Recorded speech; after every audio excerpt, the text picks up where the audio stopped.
Hey guys, and welcome back to this channel. In this video, I'll be showing you guys how you can watch your Valorant replay. So make sure you update your game first, obviously. And you cannot watch like old replays. Obviously, it's just going to be available once the update is there. So if you play after the update, then you'll get the replays of your matches. You're then going to go to careers. And as you can see, there's this play button here. Sorry about this. Like, I can't play Valorant, okay? Like, I'm so sorry. But select play replay here.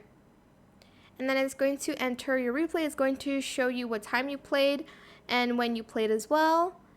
And that is how you can kind of rewatch it back. I will make another tutorial on like the details in like how you can play the replays or like how you can switch players and stuff like that.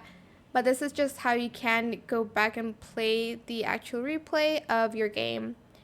So yeah, that is it. I hope it was helpful for you guys. Don't forget to like, comment, share, and also subscribe to this channel if you haven't done that already.